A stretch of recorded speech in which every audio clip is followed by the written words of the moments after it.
गोंदिया जिले के गोरेगांव तहसील के घोटी गांव में blue in guest house hotel को लेकर उठ रहे विवादों ने तूल पकड़ लिया है।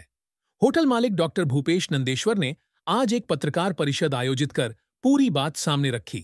उन्होंने साफ किया कि उनका होटल पूरी तरह से वैध तरीके से संचालित हो रहा है। डॉक्टर भूपेश नंदेश्वर ने बताया कि व्यवसाय शुरू करते समय शासन और स्थानीय प्रशासन द्वारा निर्धारित सभी शर्तें पूरी की गईं। उनके पास ज्वाइंट लेबर कमिश्नर का रजिस्ट्रेशन प्रमाण पत्र, उद्योग registration, food licence, FSSAI, OYO central office Gurgaon से मंजूरी सहित ग्राम पंचायत नाहरकत प्रमाण पत्र भी मौजूद है। मागील 1 ते 1.5 वर्षापासून माझा हा हॉटेलिंगचा बिझनेस सुरू आहे, ज्याच्यामध्ये राहण्याची आणि खाण्याची सोय आपण केलेली आहे। तर आपण हा हॉटेल सुरू करत असताना आपण जे रिक्वायरमेंट सर्टिफिकेट्स असतात गव्हर्नमेंटच्या, त्या सगळ्या सर्टिफिकेट केल्या आणि जे हेतू ग्रामपंचायतजवळ जेव्हा गावामध्ये आपला हॉटेल आहे त्या संदर्भामध्ये आपण ग्रामपंचायतमध्ये पत्र दिलेला होता। त्या पत्र दिल्याच्या नंतर मला सदर 10 महिन्यानंतर ग्रामपंचायतमधून NOC दिली जाते। ठराव त्याच्यामध्ये ग्रामपंचायतचा शिक्का, सचिव, सरपंच यांचा शिक्का आणि जिथले जे सरपंच आणि काही सदस्यगण यांचा असा ठराव मला देण्यात आला आहे आणि त्याचबरोबर मला गावनामा 7 ची ही पावती देण्यात आलेली होती। हे सगळं झाल्यानंतर गावच्या काही लोकांनी आणि पत्रकार संघांनी मुद्दा उचलला की ती बनावटी आहे आणि ती बनावटी मला मिळालेली आहे असं त्यांनी उत्तरपत्राच्या माध्यमातून आपल्यावर एक आरोप लावलेला होता। त्या उत्तरपत्रांमध्ये मला कुणीही विचारलं नाही आणि माझे कॉन्सेंट, माझे मत त्याच्यामध्ये मांडण्यात आलेले होते। फक्त काही एकाच लोकांनी मला फोनवरती बोललेले होते, पण बाकीच्या काही लोकांनी मला कोणताही चर्चा न करता NOC साठी मी NOC सर हा व्यवसाय सुरू मागच्या मे महिन्यामध्ये 22 तारखेला आपण सुरू केला 2024 मध्ये आणि त्या 1 ते 2 महिन्यामध्ये मी सगळ्या रजिस्ट्रेशन ज्या रिक्वायर्ड डॉक्युमेंट्स होते यांची माहिती काढून आपण रजिस्ट्रेशन आणि त्याचं सर्टिफिकेट आपल्या हॉटेल संदर्भामध्ये तयार केलेले आहे आणि जुलै 25 तारखेला 2024 ला आपण हे पत्र दिलेले होते।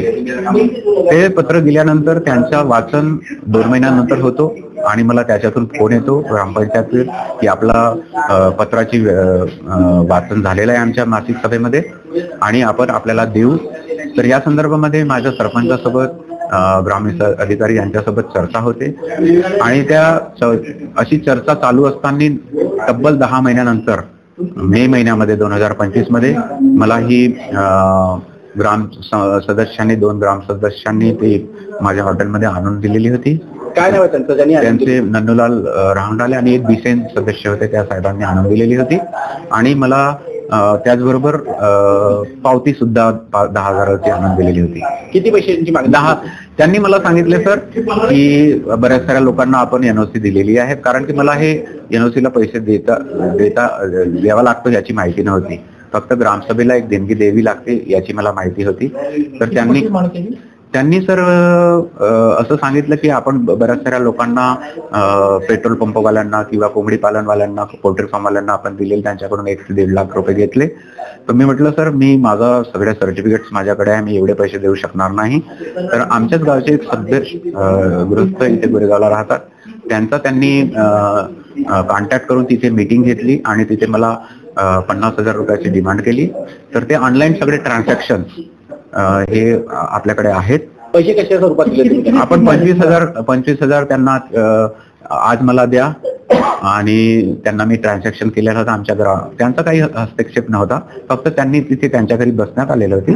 ते म्हणले की यांच्या जे राहंडाले जे पटले जे आहेत आमच्या गावचे त्यांना त्यांच्या अकाउंटमध्ये द्या। त्यांनी मग दुसऱ्या त्यांना ज्यांचे जे लोक होते त्यांना ते ट्रान्सफर केले 25,000 आणि 7 ते 8 दिवसामध्ये तुम्हाला आपण NOC देऊ, त्याच्यानंतर उर्वरित पैसे आम्हाला द्या। पण ते त्यांनी मला 5 ते 7 दिवसात दिले नाही, तब्बल 10 महिन्यानंतर ते दिले आहे। नंदेश्वर ने गंभीर आरोप लगाया कि ग्राम पंचायत के कुछ सदस्य नाहरकत प्रमाण पत्र के लिए 50,000 रुपये रिश्वत मांग रहे थे। उन्होंने 50,000 रुपये दिए, परंतु केवल 10,000 रुपये की पावती दी गई। बाकी 40,000 रुपये ग्राम पंचायत के सदस्यों ने आपस में बांट लिए। नंदेश्वर ने यह भी स्पष्ट किया कि ग्राम सभा में किसी निजी व्यवसाय को बंद करने का निर्णय करना अवैध है। ग्राम पंचायत अधिनियम के अनुसार यह केवल सार्वजनिक हित से जुड़ी योजनाओं और विकास कार्यों के लिए निर्णय ले सकती है। अब यह मामला न्यायालय में पहुंच चुका है। डॉक्टर भूपेश नंदेश्वर ने दोषियों के खिलाफ सख्त कार्रवाई की मांग की है,